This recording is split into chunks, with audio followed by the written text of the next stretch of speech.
Hello, and welcome to episode 9 of Haste Hobbies Cthulhu Death May Die painting series. Today, we will be painting the Black Goat of the Woods. I am opting to use the Kickstarter page as inspiration for this paint scheme, rather than the box art, as the box art for this figure is too monochromatic for my tastes. I'm going to begin by removing mold lines with a hobby knife, and washing the mini. After that, I'll be sprucing up the base with some good old regular dirt. Dried dirt. This dirt is left over from my video for painting Xeno workers from Zombicide Invader. If you want to see the very simple steps to get dirt ready for gluing onto mini bases, you can check out that video. I'm using Tacky Glue to adhere the sand, but in retrospect, I recommend PVA glue. The Tacky Glue didn't seem to hold as well, especially when I started adding paint. It just started coming loose. Anyway, I apply glue all over the base, using a toothpick to smear it into the crevices. Then I sprinkle dirt over the base until satisfactory coverage is attained. Then I allow time to dry before moving on.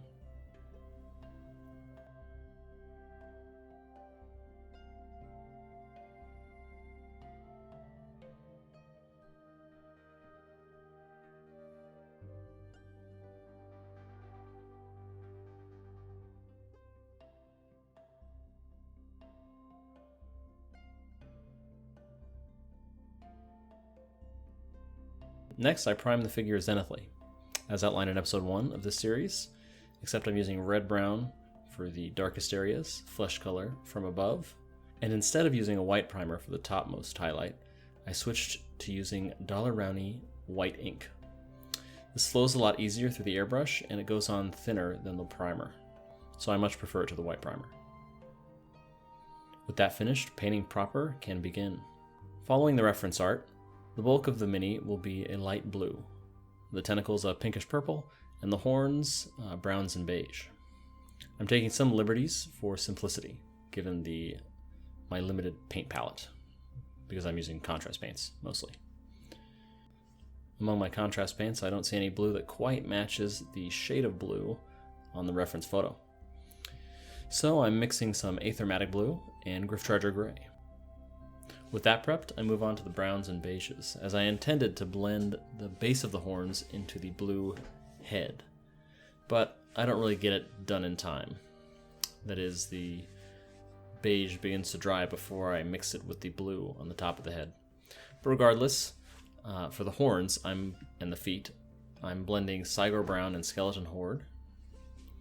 The points will be dark, and heading to the base of the horn, it will become brighter. To achieve this, I apply some of each paint, clean my brush and dry it, before mixing the paints together in the middle, at the transition between the colors. Speaking of horns and hooves, they are a good illustration of something I learned from Vince Ventrilla, a great mini painting YouTuber. You don't often want a color to appear on a model only once, as if it does, it'll kind of stick out like a sore thumb and draw the eye's attention too much. It is more visually interesting if a color makes its appearance on separate parts of the model that, if kind of connected together visually, they'd make a triangle. The reference photo is a good example of this. Both the pinks and the browns form a triangle, with the bottom of the model being the base of the triangle and the top being the tip. If you're really interested in color theory, Vince Ventrilla's video on it is very good. I'll link that above. Back to the goat. I begin to paint the blue mix onto the skin, and realize I'm going to need my pinks and purples at hand for... Back to the goat. I begin to paint the blue mix onto the skin, and realize I'm going to need my pinks and purples on hand for blending. I also quickly realize Shyish Purple is much too dark a purple to be sitting next to this light blue. So I'm using Contrast Technical Medium to thin it down. But I'm not going to mix that on a palette, I'm just going to do it on the model. So before I apply Shyish Purple on any point of the model, I'm going to first apply Contrast Medium. Now I'm working quickly to get my colors down and blend the edges while they are wet. If I don't make it in time, that is if an area dries where I wish I had blended it, I'm going to thin down some of my paint and glaze over the area to kind of tint the color at the meeting of the two colors. But that's not ideal.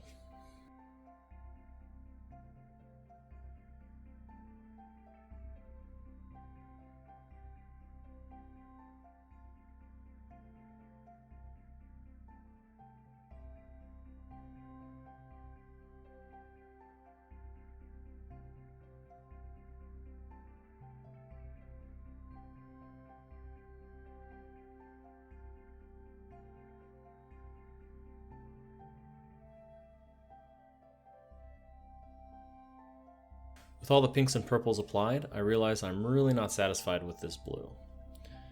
I thought another layer of contrast may have made it too dark, so I opted to use washes.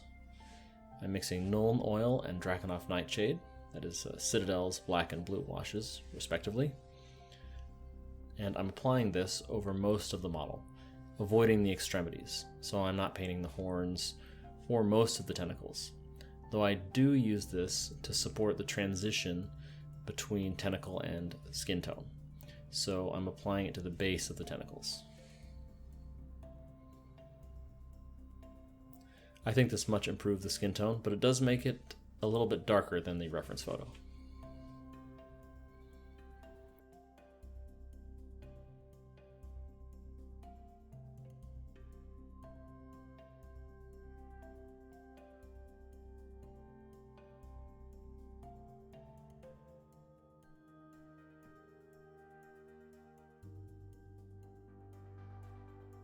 With all the base tones completed, it's time for the finishing touches. In the goat's case, that means many glowing eyes. I'm using white to pick out all the goat's eyes. Knee eyes, belly eyes, head eyes, all the eyes.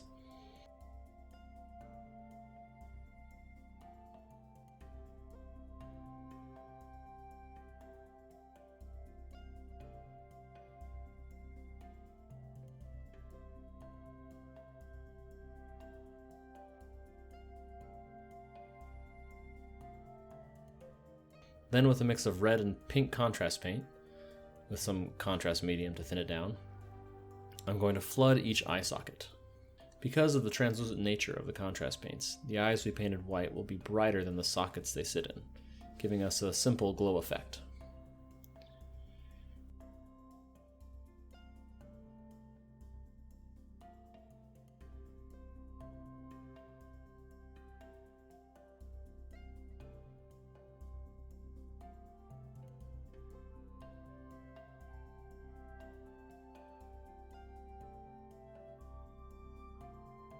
To bring out the chest and belly symbols, I'm glazing on some of the red-pink eye mix to give the skin a distressed look.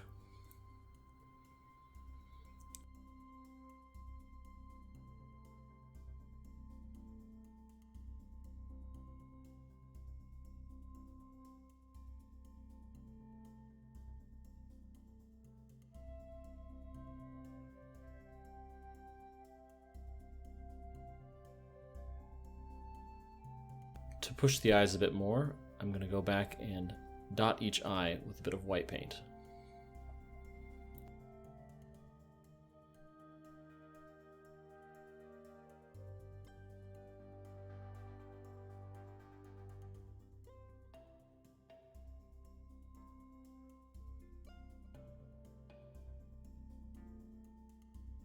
Lastly, it's time for the base and varnishing. In accordance with the idea that a color shouldn't appear only once on a mini, I decided I needed to paint the base with colors found on the figure. So I opted to go with blue, black, and purple, focusing the blue toward the center and the purple toward the edges to draw the eye toward the center of the model. And of course I painted the rim black.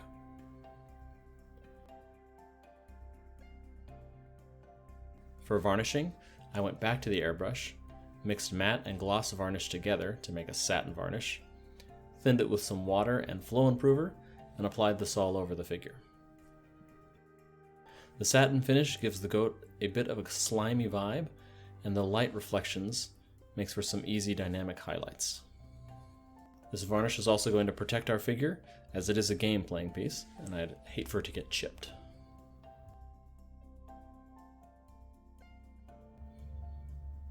And with that, the Black Goat of the Woods is complete. Thanks for watching.